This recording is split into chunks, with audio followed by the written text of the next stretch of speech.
Subscribe to my channel for more videos and press the bell icon for latest updates. बिस्मिल्लाहिर्रहमानिर्रहीम। अस्सलाम वालेकुम। Dear student, आज का जो हमारा टॉपिक है वो इस चैप्टर का बहुत ही इम्पॉर्टेंट टॉपिक्स यानी स्टार्ट होने लगे हैं। टाइटल है उसका इम्पोर्टेंस ऑफ फंजाई, लेकिन ये एज ए होल सारा इम्पोर्टेंस ऑफ फंजाई तो ना लॉन्ग क्वेश्चन में आ सकता है क्योंकि ये बहुत लेंथी है। हाँ, इसके पार्ट्स पूछे जा सकते हैं। तो जब भी हम इम्पोर्टेंस की बात करते हैं तो इम्पोर्टेंस का मतलब हम तकरीबन अपने प्रीवियस लेक्चर्स में बहुत दफ़ा डिस्कस कर चुके हैं कि इम्पोर्टेंस गेंस को भी कहा जाता है कि किसी भी चीज़ की वजह से हमें फ़ायदा क्या हो रहा है, और लॉसेस को भी कहा जाता है कि किसी भी चीज़ की वजह से हमें नुकसान क्या हो रहा है। तो बहरहाल इन दोनों एस्पेक्ट्स को जो फंजाई के हैं हम इसको डिस्कस करेंगे कि फंजाई की वजह से फ़ायदा क्या पहुंचता है, फंजाई की वजह से नुकसान क्या होते हैं। तो मेजर एस्पेक्ट इसका फ़ायदे की तरफ होगा, लेकिन इसका माइनर एस्पेक्ट हमारा नुकसान की तरफ भी होगा। तो आज हमने यहाँ दो तरह के इम्पोर्टेंस को डिस्कस करना है। तो पहली इम्पोर्टेंस तो है इकोलॉजिकल इम्पोर्टेंस। तो ये पहले भी काफ़ी दफ़ा डिस्कस हो चुका है। जब भी हम इकोलॉजी की बात करेंगे तो इकोलॉजी हमेशा इन्वायरमेंट को रिप्रेजेंट कर रही होती है कि कोई भी ऑर्गेनिज्म इन्वायरमेंट को क्या फ़ायदा या क्या नुकसान पहुंचा रहा है। इम्पैक्ट कहते हैं इन्वायरमेंट पर होने वाले फंजाई के असरात। तो पहला तो फ़ायदा जो बहुत दफ़ा आपने इस चैप्टर में डिस्कस किया है, ये बहुत बड़ी अल्लाह की नेमत है फंजाई हमारे लिए, क्योंकि ये हमारे इन्वायरमेंट को गले सड़े मुर्दा चीज़ों से साफ़ करता है। ये हमारे इन्वायरमेंट को बिल्कुल क्लीन करते हैं। ये क्या करते हैं, डेड बॉडीज़ को तोड़ते हैं, उनसे न्यूट्रिएंट्स निकाल के इन्वायरमेंट को वापस रिटर्न करते हैं। तो इस वजह से इनको हम कहते हैं ये डिकम्पोजर्स हैं, ये रिसाइकलर हैं, ये रिड्यूसर्स हैं। ये सारे वर्ड हम इनके लिए इस्तेमाल करते हैं। और इनका एक पार्टनर भी जो ये काम कर रहा है इन्वायरमेंट के अंदर, उसको हम कहते हैं बैक्टीरिया। तो बैक्टीरिया और फंजाई, सारे फंजाई नहीं, हमने फंजाई की जो क्लासिफिकेशन डिस्कस की थी उसमें सेप्रोबिक फंजाई वो फंजाई हैं जो आम तौर पे डेड ऑर्गेनिक मटेरियल को तोड़ रहे होते हैं। अगर ये नहीं तोड़ेंगे तो इसका नुकसान क्या होगा कि दुनिया में ऑर्गेनिज्म आएगा, इन्वायरमेंट से चीज़ें लेगा, ऑर्गेनिज्म की डेथ हो जाएगी और वो ज़मीन के ऊपर मुर्दा शक्ल में मौजूद होगा। अगर यही होता रहे कि ऑर्गेनिज्म आता रहे, इन्वायरमेंट से चीज़ें लेता रहे और उसकी डेथ होती रहे, फिर तीसरा ऑर्गेनिज्म आए, इन्वायरमेंट से न्यूट्रिएंट ले और उसकी डेथ हो जाए, तो अब दो काम होंगे। अगर फंजाई और बैक्टीरिया को दुनिया से ख़त्म कर दिया जाए जो डिकम्पोजर्स हैं, एक तो इफ़ेक्ट ये होगा कि दुनिया में मुर्दा चीज़ों के ढेर लग जाएंगे। दूसरा इफ़ेक्ट क्या होगा कि चूँकि इन्वायरमेंट से मुसलसल न्यूट्रिएंट लिए जा रहे हैं, वापस रिटर्न नहीं किए जा रहे, तो दुनिया से न्यूट्रिएंट ख़त्म हो जाएंगे। और जिसका इफ़ेक्ट क्या होगा कि जो फ्यूचर में आने वाले ऑर्गेनिज्म के लिए न्यूट्रिएंट अवेलेबल नहीं होंगे और ज़िंदगी ख़त्म हो जाए।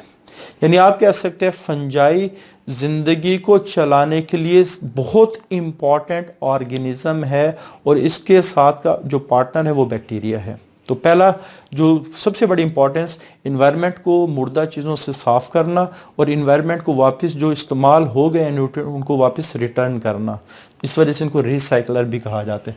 तो यही बात है, इसको हम इसकी रीडिंग कर लेते हैं। फंजाई एलो विथ सेप्रोबिक बैक्टीरिया, ये वर्ड आप लोगों ने लाजमी लिखना है। सेप्रोबिक बैक्टीरिया वजह क्या है, क्योंकि बैक्टीरिया की भी काफ़ी सारी टाइप है, हर बैक्टीरिया डिकम्पोजिशन नहीं करता।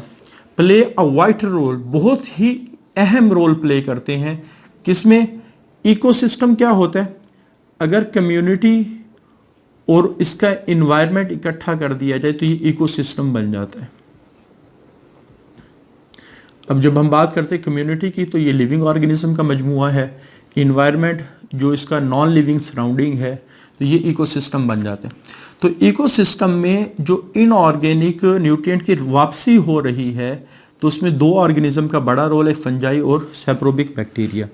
अगर ये काम ना करें, विदाउट दियर एक्टिव, अगर ये काम ना करें, all the essential nutrient would soon locked up, जितने भी दुनिया में ज़रूरी न्यूट्रिएंट थे वो लॉक्ड अप हो जाएंगे, बंद हो जाएंगे। किस में बंद हो जाएंगे, इन द माउंट्स, माउंट्स कहते हैं ढेर को, of the dead animal and plant, plant और एनिमल्स के जो ढेर हैं, यानी मुर्दा जानवर जो मरा वो ज़मीन पे जमा होना शुरू हो, तो एक जो ढेर बन जाएगा, सारे न्यूट्रिएंट जो फ्यूचर वाले ऑर्गेनिज्म के लिए चाहिए थे वो उनकी बॉडी के अंदर डिपॉजिट हो, क्योंकि वापसी नहीं हो रही।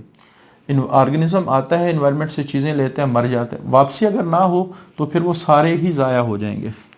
फिर इसका इफेक्ट क्या होगा, these nutrient would be unavailable, ये दस्तियाब नहीं होंगे for use, and life would cease का मतलब है ज़िंदगी ख़त्म हो जाए।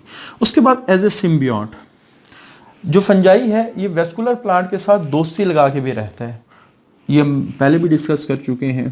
प्लांट को ये न्यूट्रिएंट देता है और बदले में प्लांट से ये क्या लेता है, फूड लेता है। और ये देखने में आया है चूँकि प्लांट को खुद न्यूट्रिएंट इतने नहीं ले पाता, फंजाइस की हेल्प करते हैं तो ज़्यादा न्यूट्रिएंट चले जाते हैं, इस वजह से ग्रोथ ज़्यादा अच्छे अंदाज में होती है। तो इस रिलेशनशिप को जो रूट्स ऑफ प्लांट और फंजाई के दरमियान में एस्टेब्लिश होता है, इसको हम कहते हैं माइकोराइजल रिलेशनशिप। इसकी भी डिटेल पढ़ चुकी हैं। ये जितने भी पॉइंट्स हैं इनको आप लोगों ने उस वक्त पढ़ना है जिस वक्त सारे प्रीवियस लेक्चर आप लोग सुन चुके हों, तैयार कर चुके हों, क्योंकि यहाँ कुछ टर्म्स ऐसी हैं जो प्रीवियस लेक्चर में डिटेल में डिस्कस की गई हैं। तो mycorrhizal fungi improve growth of plant by which these are associated. तकरीबन 95% जो वेस्कुलर प्लांट है उनके साथ ये एसोसिएशन होती है। तो प्लांट की ग्रोथ बेहतर होगी, ऑक्सीजन ज़्यादा आएगी, फूड दुनिया में ज़्यादा बनेगा, ऑर्गेनिज्म ज़्यादा बेहतर तरीके से खुराक लेंगे, लाइफ अच्छे अंदाज में चलेगी। सक्सेशन क्या होता है, सक्सेशन का लफ्ज़ी मतलब है किसी चीज़ का लगातार आना, सक्सेसिव, जैसे 1 के बाद 2 आता है, 2 के बाद 3 आता है, 3 के बाद 4, 4 के बाद 5, तो ये जो लगातार आना है इसको हम कहते हैं ये सक्सेशन है। लेकिन जब हम बायोलॉजी के अंदर ख़ास तौर पे जब इकोलॉजिकल सक्सेशन की बात करते हैं तो इसका मतलब क्या है कि किसी बंजर बेआबाद ज़मीन का आबाद होना। जैसे दुनिया में आज जिस जगह दरख्त मौजूद है, जंगलात मौजूद हैं, हो सकता है क्योंकि जब ज़मीन के बारे में कहा जाता है ना ये सूरज का हिस्सा थी, जब ज़मीन अलहदा हुई बाद में ठंडे होने की वजह से यहाँ लाइफ पॉसिबल हुई, तो उस वक्त तो कोई दरख्त नहीं होगा, उस वक्त कोई जंगल भी नहीं होगा। तो बंजर बेआबाद ज़मीन के ऊपर जंगल तो बने हैं ना, चाहे ये अरबों खरबों साल पहले बने हों। तो वो जो बंजर बेआबाद ज़मीन का आबाद होना, ये जो प्रोसेस है ये सक्सेशन कहलाता है। और उस आबादी के अंदर जो सबसे पहले ऑर्गेनिज्म उस जगह पे आके रहते हैं वो लाइकन्स है। लाइकन्स क्यों आके रहते हैं ये हम पहले भी डिस्कस कर चुके हैं कि लाइकन्स सबसे ज़्यादा एक्सट्रीम कंडीशन को टॉलरेट करने की सलाहियत रखते हैं। जैसे फॉर एग्जांपल जो एक बिल्कुल बंजर बेआबाद ज़मीन होती है, यहाँ हालात थोड़े से ज़्यादा नामुनासिब होते हैं, ये थोड़ी सी ख़तरनाक कंडीशन होती है, तो यहाँ आम ऑर्गेनिज्म के ज़िंदा रहने की बस ज़िंदा रहना मुश्किल है आम ऑर्गेनिज्म के लिए। तो लाइकन आते हैं, वो यहाँ ग्रो करते हैं और ये जो पुख्ता चट्टानें हैं इनको तोड़ने की कोशिश करते हैं। जब ये टूट जाती हैं और ज़मीन मुनासिब बन जाती है, इसमें न्यूट्रिएंट ऐड करते हैं, तो फिर दूसरा ऑर्गेनिज्म आके रहना शुरू हो जाता है, फिर वो आके मज़ीद ज़मीन को तैयार करते हैं, फिर मज़ीद ऑर्गेनिज्म आ जाते। यानी आप कह सकते हैं जब फैसिलिटी ना हो किसी जगह तो वहाँ ज़िंदा रहना मुश्किल है, ज़िंदगी गुजारना मुश्किल है, तो वहाँ सिर्फ वही लोग रह सकते हैं जो मुश्किलात को बर्दाश्त करने की सलाहियत रखते हों। फिर वो जाके वहाँ रहें और फैसिलिटीज़ प्रोड्यूस करें, नई नई सहूलियात मुयस्सर करें, फिर उन सहूलियात को देख के मज़ीद लोग आएंगे, फिर वो मज़ीद सहूलियात बनाएंगे, उनको देख के मज़ीद। तो एक बिल्कुल इसी तरह जैसे गांव पूरे शहर में कन्वर्ट हो जाता है अगर गांव में फैसिलिटीज़ बढ़ना शुरू हों। तो सबसे पहले ऑर्गेनिज्म जो इस ज़मीन के अंदर ऐसी फैसिलिटीज़ प्रोवाइड करेंगे वो लाइकन हैं। ठीक हो गया।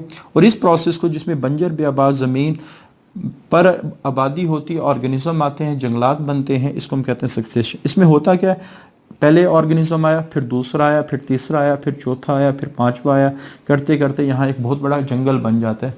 और इस प्रोसेस में हो सकता है करोड़ों साल लगे, ये नहीं कि 2 दिन में कंप्लीट हो जाए, ऐसे नहीं, करोड़ों साल लगते हैं अगर नेचुरल प्रोसेस हो रहा है।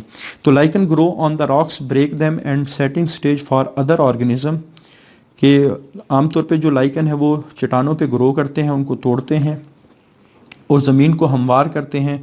और ये सारा काम कब हो रहा होता है, during course of ecological succession. Course रास्ते को कहा जाता है, वो जो तरीका यानी एक बंजर बेआबाद ज़मीन से ज़मीन का आबाद होना, वो जो रास्ता इख्तियार किया गया, वो जो तरीक़ेकार इख्तियार किया गया है, इसे हम रास्ता या तरीक़ेकार कहते हैं। और ये काम इकोलॉजिकल सक्सेशन में हुआ। लाइकन बायो इंडिकेटर्स भी हैं।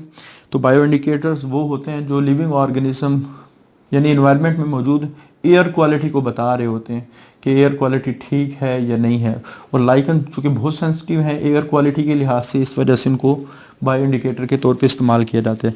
Lichen are very good bioindicator of air quality as they are very sensitive to the pollution. Bioremediation के इसकी डेफिनेशन पहले भी डिस्कस हो चुकी है कि लिविंग ऑर्गेनिज्म के ज़रिए से इन्वायरमेंटल पॉल्यूटेंट का तोड़ना।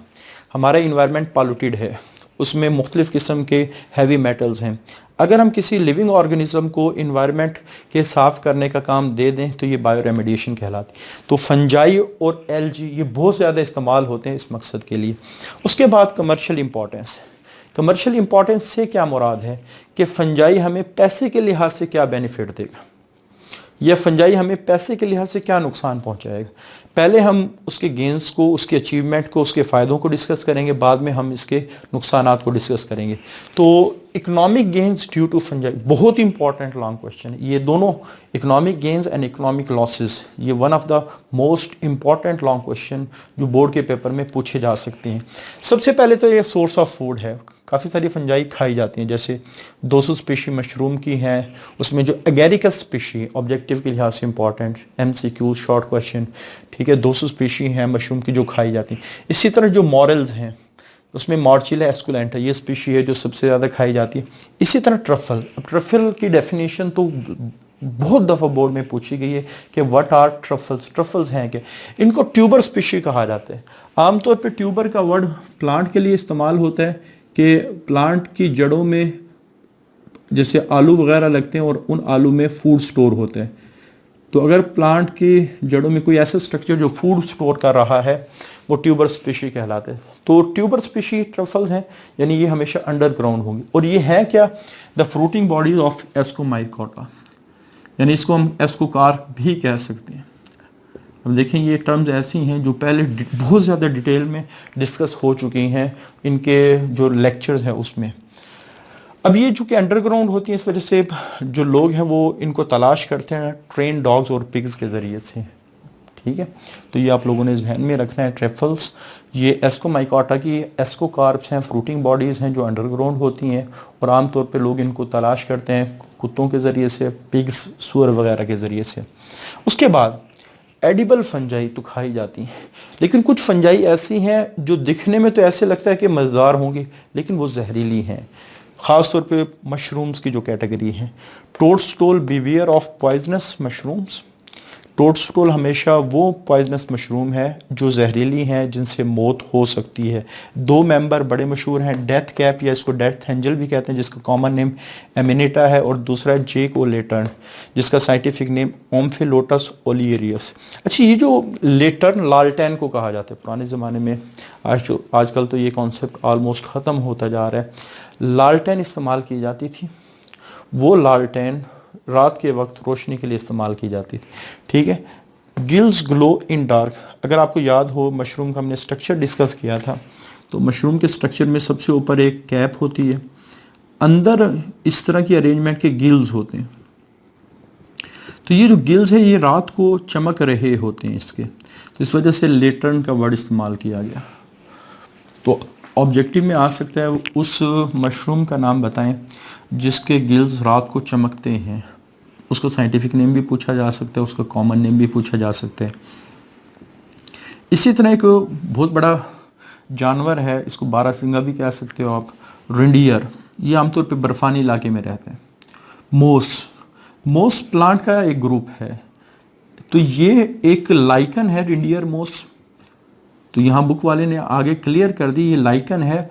नाम से तो लगता है जैसे कोई प्लांट होगा, लेकिन इसके लुक उस तरह की है, इस वजह से इसको मोस कहा गया। तो ये तो काफ़ी दफ़ा साइंस में हो चुका है कि शुरू में ऑर्गेनिज्म की नेचर कुछ और समझी जाती थी, बाद में रिसर्च हुई तो पता चला ऑर्गेनिज्म कुछ और है।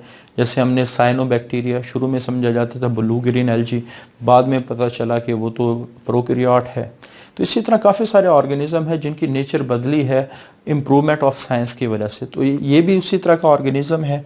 नाम तो इसको उसकी शक्ल सूरत की बुनियाद पे दिया गया, लगता है ऐसे कि जैसे मोस हो, और ऐसी मोस जिसको रिंडियर ऑर्गेनिज्म खाता हो, लेकिन अब हमें पता है कि ये लाइकन है, मोस नहीं है। तो used as a food for reindeer. और बड़े बड़े जो जानवर हैं आर्टिक एंड बोरियल रीजन। ये ज़मीन के ठंडे तरीन इलाके हैं। आमतौर पे जो पोल्स के करीब करीब के इलाके होते हैं ज़मीन के ऊपर, वो आर्टिक जोन्स कहलाते हैं। ये वाले जो इलाके हैं जो पोल्स के नज़दीक नज़दीक, ये बहुत ही ठंडे यख ठंडे इलाके हैं। तो वहाँ आम एनिमल की यानी ज़िंदा रहना थोड़ा सा मुश्किल है, तो वहाँ के स्पेशल और एनिमल ही हैं जो वहाँ ज़िंदा रह सकते हैं। उनमें एक ये रेंडियर है। उसके बाद काफ़ी सारे फंजाई हैं जो फूड इंडस्ट्री में इस्तेमाल होते हैं, जैसे यीस्ट, सैक्रोमाइसिस सेरेविसी, जिसके बारे में कहा जाए द मोस्ट एक्सप्लॉइटेड, ये सबसे ज़्यादा फ़ायदा उठाई जाने वाली यीस्ट, चूँकि ये फर्मेंटेशन करने की सलाहियत रखती है और इसी वजह से लिकोर, शराब वगैरह बनाना, ब्रेड, डब रोटी आप लोगों ने खाई होगी, वो भी आमतौर पर यीस्ट की फर्मेंटेशन की वजह से ही बनती है। इसी तरह पेनिसिलियम की स्पीशी है जो चीज़, जिसको आम जुबान में पनीर कहा जाता है, इसको अरोमा, खुशबू देने के लिए, फ्लेवर, जायका देने के लिए, कलर, रंग देने के लिए इस्तेमाल होती है। यानी आज के आप सकते हैं, अगर आप मार्केट में जाए उसे कहें फ्लेवर्ड चीज़ चाहिए, तो उसके डब्बे पे आप देखेंगे तो लिखा होगा पेनिसिलियम। एस्परजिलस स्पीशी, ये क्या करती है, सोयाबीन से निकलने वाला जो ऑयल है उसकी फर्मेंटेशन के बाद उसे सोया सॉस और सोया पेस्ट बनाती है। अब ये सोया सॉस और सोया पेस्ट क्या है, ये आमतौर पे जो घर की औरतें हैं वो बेहतर जानती हैं, मसाले के तौर पे इस्तेमाल किया जाते हैं।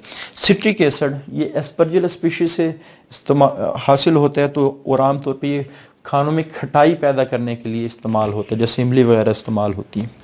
अच्छा, उसके बाद मेडिसिनल वैल्यू, काफ़ी सारी मेडिसिन ऐसी हैं जो फंजाई से मिलती हैं, जैसे पेनिसिलियम नोटेटम से पेनिसिलिन मिलती है, और ये पहली एंटीबायोटिक है जिसको अलेक्जेंडर फ्लेमिंग ने 1928 के अंदर डिस्कवर किया था। तो ये सारे ऑब्जेक्टिव के लिहाज से इंपॉर्टेंट बातें हैं। लोवास्टेटिन ब्लड कोलेस्ट्रॉल को कम करती है। आमतौर पे वो लोग जो ब्लड प्रेशर के मरीज़ हैं, जिनमें के ब्लड में कोलेस्ट्रॉल ज़्यादा है, उनको ये मेडिसिन दी जाती है। साइक्लोस्पोरिन, ये एक सॉइल फंगस से हासिल होती है। इसका फंक्शन क्या है, जब भी हमारी बॉडी में नया ऑर्गन लगाया जाता है तो बॉडी किसी नई चीज़ को आसानी से एक्सेप्ट नहीं करती, बाज़ दफ़ा अपने इम्यूनिटी सिस्टम के ज़रिए से उसको रिजेक्ट करने की कोशिश करती। तो साइक्लोस्पोरिन ये इम्यूनोस्प्रेसेंट है, नाम से ज़ाहिर इम्यूनोस्प्रेसेंट, कि ये थोड़ी देर के लिए इम्यूनिटी सिस्टम को सप्रेस कर देगा, थोड़ा कम कर दे। इसका इफेक्ट क्या होगा कि इतनी देर में जो ऑर्गन है वो हमारी बॉडी में एडजस्ट हो चुका होगा, बाद में अगर इम्यूनिटी सिस्टम एक्टिवेट हो तो उसको बर्दाश्त कर लेता है। लेकिन शुरू में भी पॉसिबल है कि जब ऑर्गन लगाया जाए तो हमारी बॉडी उसको बिल्कुल रिजेक्ट कर दे, चाहे वो मैचिंग ऑर्गन ही क्यों ना हो। तो use to prevent transplant rejection. Ergotin, ये जो आधे सर का दर्द है जिसको माइग्रेन कहा जाता है, उसके लिए ग्रेसिव फ्यूलविन, ये फंगल ग्रोथ को रोकने के लिए, हालांकि ये फंजाई से हासिल होती है लेकिन काफ़ी दूसरी फंजाई को ये किल करती है। जैसे ये बिल्कुल इसी तरह बैक्टीरिया से एंटीबायोटिक हासिल होती है और दूसरे बैक्टीरिया को वो क्या करती है, किल करती है। उसके बाद जेनेटिक वैल्यू, ये वो हमारे पास फील्ड है, उसके बाद है टेक्सटाइल इनर, जो कपड़े का काम है, कपड़े के उनमें जो रंग वगैरह है, आमतौर पे उस रंग में से काफ़ी सारे रंग ऐसे हैं जो लाइकन से हासिल होते हैं, डाइज कहते हैं रंग को, और उनके ज़रिए से फिर कपड़े को रंगने का काम लिया जाता है। अच्छा, उसके बाद जेनेटिक वैल्यू, तो जब भी हम जेनेटिक वैल्यू की बात करते हैं तो हर वो ऑर्गेनिज्म जेनेटिक रिसर्च में सूटेबल होता है जिसकी नेक्स्ट जनरेशन बड़ी जल्दी आ जाती है, क्योंकि आमतौर पे जब जेनेटिक एक्सपेरिमेंट की बात हम करते हैं तो एक्सपेरिमेंट के रिजल्ट आमतौर पे अगले जनरेशन में आते हैं। अब जैसे फॉर एग्जांपल अगर जेनेटिक के एक्सपेरिमेंट इंसानों में ही किए जाएं तो इंसानों में एटलीस्ट 12 से 13 साल तो लाजमी लगते हैं अगली जनरेशन में आते। वैसे तो जिस तरह की नेचर है 20, 25, 30, 35 साल भी लग सकते हैं, लेकिन जो मिनिमम है वो 12 से 13 साल तो हर हाल में लगेंगे अगली जनरेशन को। अब एक एक्सपेरिमेंट है, उसके रिज़ल्ट के लिए आप 13-14 साल इंतज़ार करें, फिर उसके बाद वो रिज़ल्ट ठीक ना आए, फिर उसके बाद अगला एक्सपेरिमेंट के लिए आप फिर 13-14 साल इंतज़ार करें। हो सकता है एक एक्सपेरिमेंट में वो साइंटिस्ट की सारी ज़िंदगी खप जाए। तो हमेशा वो ऑर्गेनिज्म बड़े सूटेबल हैं जिनकी जनरेशन बहुत जल्दी आती है। इसी वजह से बैक्टीरिया सबसे ज़्यादा इस्तेमाल होता है जेनेटिक रिसर्च में, क्योंकि 20 मिनट बाद अगली जनरेशन आती है। इसी तरह एक यूकैरियोट है जिसको हम कहते हैं यीस्ट, इसकी अगली जनरेशन 90 मिनट में आ जाती है। तो ये भी एटलीस्ट सूटेबल है कि 1.5 घंटे बाद रिजल्ट आ गया, तो ये भी इस्तेमाल हो सकता है।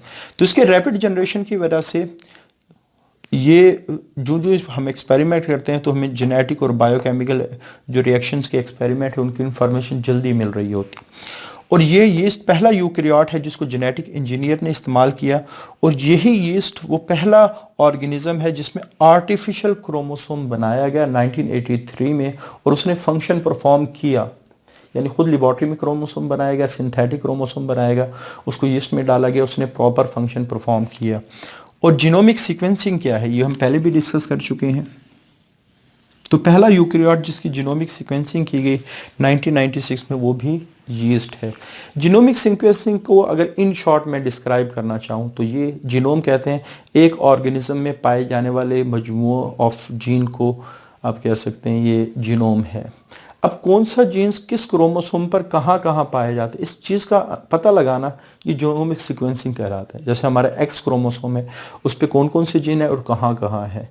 इसी तरह वाई क्रोमोसोम में कौन कौन से जीन है, कहाँ कहाँ है। क्रोमोसोम नंबर 22 है, कौन कौन से जीन है, कहाँ कहाँ है। तो इस बात का अंदाज़ा लगाना कि किस क्रोमोसोम पर कौन कौन से जीन पाए जाते हैं और वो कौन किस किस क्रोमोसोम की लोकेशन में है, तो ये जीनोमिक सीक्वेंसिंग कहलाता है। तो पहला ऑर्गेनिज्म जिसके सारे क्रोमोसोम्स के जीन्स के बारे में पढ़ा गया कि ये फला क्रोमोसोम पर ये जीन यीस्ट में मौजूद हैं, तो हम कहते हैं ये जीनोमिक सीक्वेंसिंग कंप्लीट हो गई। तो 1996 में ये काम हुआ। हार्मोनल इन्वेस्टिगेशन बिल्कुल इसी तरह जैसे बैक्टीरिया वगैरह से इंसुलिन वगैरह ग्रोथ हार्मोन वगैरह हासिल होते हैं, हम क्या करते हैं अपना जो ह्यूमन जीन है बैक्टीरिया में डालते हैं, बैक्टीरिया उस इंसुलिन जीन से हार्मोन्स बनाते हैं और दूसरी चीज़ें यानी ग्रोथ हार्मोन जो उसका भी जीन हमने इंसर्ट किया है। तो इसी तरह यीस्ट को भी इसी पर्पज़ के लिए इस्तेमाल किया जा रहा है, अभी एक्सपेरिमेंट हो रहे हैं। पिंक ब्रेड मोल्ड न्यूरोस्पोरा, ये जेनेटिक रिसर्च में भी ये भी इस्तेमाल होते, इसकी भी यही है कि काफ़ी ज़्यादा तेज़ी से इसकी जनरेशन आती हैं। और दूसरा व्हाट इज़ जीन, कि जीन क्या है, इसके ऊपर जितने भी एक्सपेरिमेंट हुए हैं उन एक्सपेरिमेंट में यूज़ होने वाला ऑर्गेनिज्म ये पिंक ब्रेड मोल्ड या न्यूरोस्पोरा है। ठीक है, तो इस वजह से ये भी जेनेटिक रिसर्च में बहुत दफ़ा इस्तेमाल होते हैं।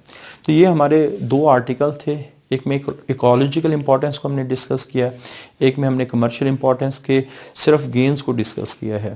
तो ये दोनों लॉन्ग क्वेश्चन के लिहाज से इंपॉर्टेंट है और इसकी हर लाइन, इस टॉपिक की हर लाइन एक MCQs है, हर लाइन एक शॉर्ट क्वेश्चन है। तो इस वजह से आप लोगों ने इन टॉपिक्स को, जो one of the most important topic है इस चैप्टर किंगडम फंजाई जो चैप्टर नंबर 8 है इसके, तो इसको अच्छी तरह तैयार करेंगे और इसको अच्छी तरह आप कह सकते हैं रट्टा लगाएंगे, तब जाके ये तैयार होते हैं।